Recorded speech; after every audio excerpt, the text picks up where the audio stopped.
If you've been following my channel, you're probably thinking, wait, why are you talking about a movie and not video games? Well, that's because I am also interested in doing movie reviews too. Don't worry, there will be more Let's Plays of Kingdom Hearts, and I am still making that Soul Calibur 6 review. Anyway, Fantastic Beasts. For those of you that do not know, surely you have heard of Harry Potter. Harry Potter was a huge phenomenon, like over 400 million books have been sold, and as far as movie profits go, it ranks up there with Star Wars, Lord of the Rings, and the Marvel Universe. I really like the Harry Potter franchise, with its interesting characters, the stories, and the well-developed world. I have seen the movies multiple times. I'm reading the books right now. Heck, I've been to Harry Potter World in Orlando and have been to places where it was filmed. Oh, and yeah, I got my shirt on. It certainly makes some of my friends jealous. Now we have a prequel series going on, which is none other than Fantastic Beasts. The series started with Fantastic Beasts and Where to Find Them, which was also one of Harry's textbooks in Sorcerer's Stone, and the topic of today's video, Fantastic Beasts: The Crimes of Grindelwald. For the spoiler-free version of this review, jump to this point in the video. With that being said, let's venture into the wizarding world. I won't go into too much detail about the story here, but it was okay. It's not as good as, say, the story in Prisoner of Azkaban or The Goblet of Fire, but I mean, it's okay.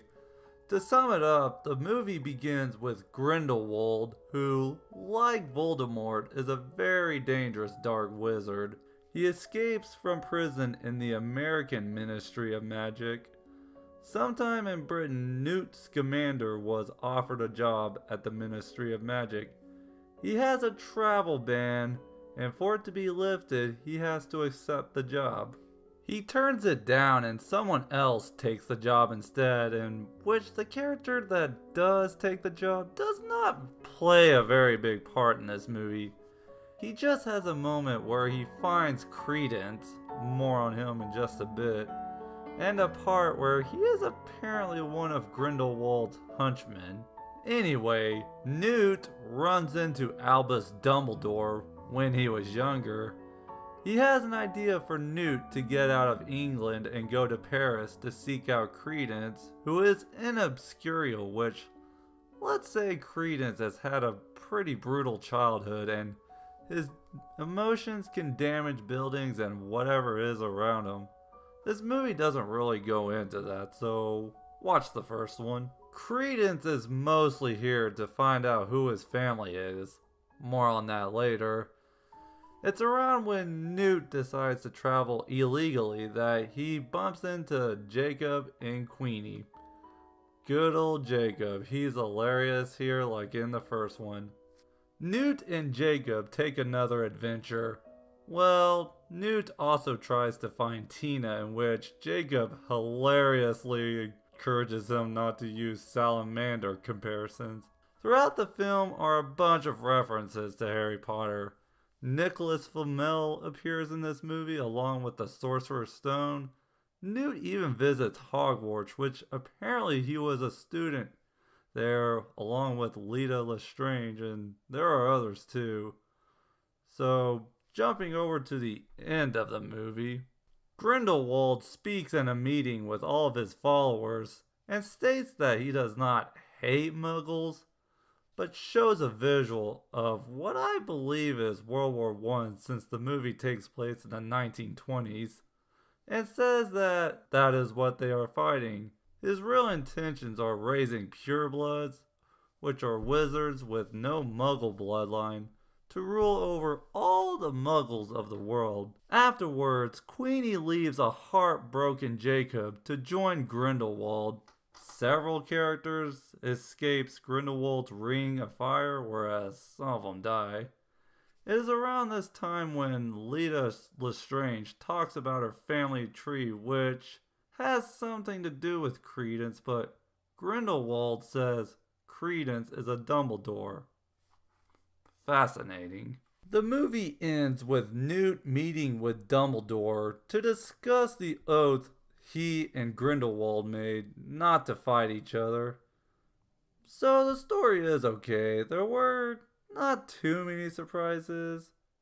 Potter fans, I'm sure, would appreciate all the references to Harry Potter and its universe. I do wish there was a little more to France other than being the place where Credence tries to find his family. The first one does take place in America, so the world, I would say, is developed quite good from the first one.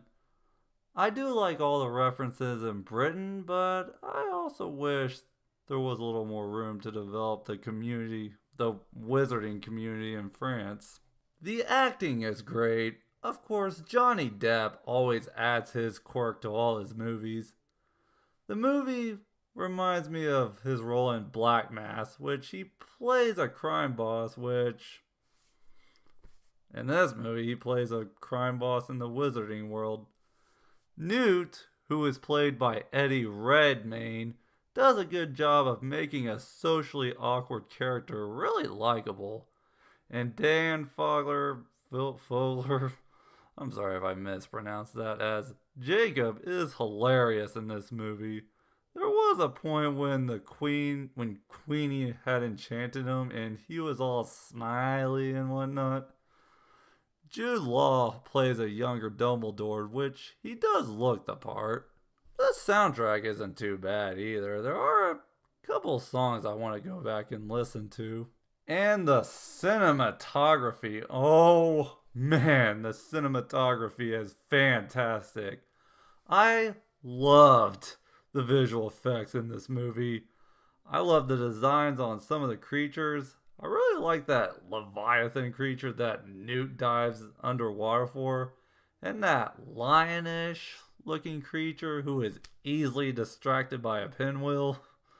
And oh man, don't even get me started on the fire dragon at the end. Man, I give the cinematography a thumbs up. If you jump to this part of the video, then here's a brief premise of the movie.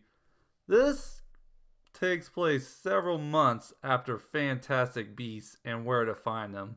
It is about Grindelwald escaping custody to wreak havoc in a wizarding world, with Newt Scamander being enlisted by a familiar face to prevent Grindelwald from doing so. Without spoiling anything, the story is okay, but go watch it yourself first and then come back to this video and watch the parts before.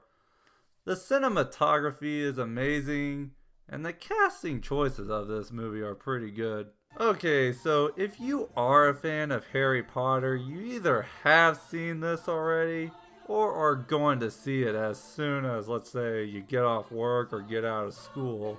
For those of you wondering if you should watch it, well, this is a sequel, so I would highly recommend watching the first one. Can you watch this without having to have seen Harry Potter? Well, yes you can, but if you are not a fan of Harry Potter to begin with, then this movie won't do much to change your mind. If you are thinking of watching this movie, then go watch Fantastic Beasts and Where to Find Them first, as you will miss some of the plot points. So on a scale of 1 to 10, how would I rate this movie? I would easily give it at least a 9 for the cinematography, but the story I would say is about a 7. So I am going to go with an 8.5 out of 10. It is a great movie with fantastic cinematography, but the story does prevent it from being an easy 9. It's not bad, nor is it too big a flaw, but there are better Harry Potter stories, and it is the kind of sequel that sets up for a third film. But if you are a Harry Potter fan like I am, there are definitely things here that you will appreciate. Thank you all for watching.